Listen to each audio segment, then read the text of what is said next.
You are surrounded by people who cannot think, not people who choose not to think, people whose cognitive architecture simply cannot process the complexity you operate in.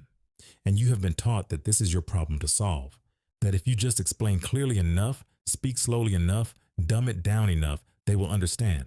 They won't. Arthur Schopenhauer spent his entire life studying this exact phenomenon, and he arrived at a conclusion that will either liberate you or devastate you. Intelligence and stupidity do not exist on the same spectrum. They are different operating systems entirely, and you cannot run your software on their hardware. You explain a concept three different ways. You use analogies. You break it down into the smallest possible pieces, and they stare at you with that blank expression. That polite nod that means absolutely nothing is landing. So you try again. You think it's a failure of your communication. It's not. You're trying to describe color to someone who only sees in black and white. The limitation isn't in your explanation. It's in their capacity to receive it. Schopenhauer wrote that trying to use reason with someone incapable of reason is like trying to see in the dark by lighting a painted flame. The flame looks real, but it produces no light. Most people are not operating from reason. They are operating from emotion, from tribal instinct, from whatever opinion arrived first and claimed the territory. And you, the intelligent person, waste years of your life trying to illuminate minds that have no mechanism to process illumination. Schopenhauer divided humanity into two categories: not good and evil, not rich and poor, thinkers and non-thinkers. The thinker processes information through logic, adjusts beliefs based on evidence, and experiences intellectual curiosity as a driving force. The non-thinker does none of this. They inherit their opinions from their environment, never question them, and experience any challenge to those opinions as a personal attack. You cannot convert a non-thinker into a thinker. The wiring is structural, not superficial. This is what the Dunning-Kruger effect actually reveals. It's not just that stupid people are confident, it's that they lack the metacognition to even recognize their own stupidity. They are trapped inside a cognitive cage, and the bars of that cage are invisible to them. When you try to explain something complex to a simple mind, you are not engaging in education. You are asking someone to see the bars of their own prison. And the mind will do anything, destroy anything to avoid that recognition. David Dunning himself said the most terrifying part of his research was realizing that incompetence doesn't just produce bad decisions, it produces the inability to recognize bad decisions. The stupid person is not your student. They are immune to being taught. Here's what actually happens when intelligence meets stupidity. You present a logical argument, clear, airtight, backed by evidence. The stupid person ignores the argument entirely and attacks your tone, your credentials, or some irrelevant detail. You refine your approach. You try empathy. You meet them where they are. They mishear you, twist your words, and then argue against a position you never held. You realize you're not in a debate. You're in a hall of mirrors where every reflection is distorted. Schopenhauer called this heuristic dialectic. The art of being right even when you're wrong. It's not about truth, it's about winning. And the stupid person is a master at this, not through skill but through shamelessness. They will say contradictory things in the same breath. They will move goalposts mid-conversation. They will exhaust you with sheer incoherence until you give up. And then they will interpret your silence as victory.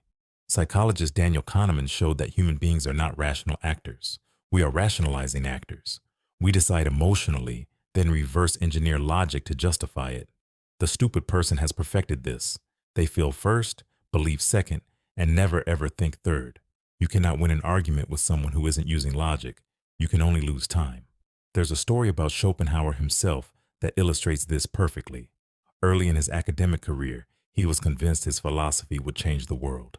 He scheduled his university lectures at the exact same time as Hegel, the most popular philosopher in Germany. Schopenhauer believed that students, when given the choice between shallow popular thought and deep rigorous truth, would choose truth. He was wrong. Hegel's lectures were packed. Schopenhauer lectured to empty rooms. The crowd does not want depth. The crowd wants comfort. And Hegel gave them grand, vague, flattering ideas about history and spirit and progress. Schopenhauer gave them the truth, that life is suffering, that most people are intellectual children, that comfort is a lie. The crowd chose Hegel. Schopenhauer spent the rest of his life writing in isolation, not because he failed, but because he finally understood. You do not teach the unteachable. You write for the few who can understand, and you let the rest drown in their own mediocrity. He became one of the most influential philosophers in history, but only after he stopped trying to reach everyone. So what does an intelligent person actually do? First, you stop explaining. If someone doesn't understand you after 2 attempts, the issue is not your clarity, it's their capacity. You do not owe stupid people your intellectual labor. Second, you stop seeking validation from them.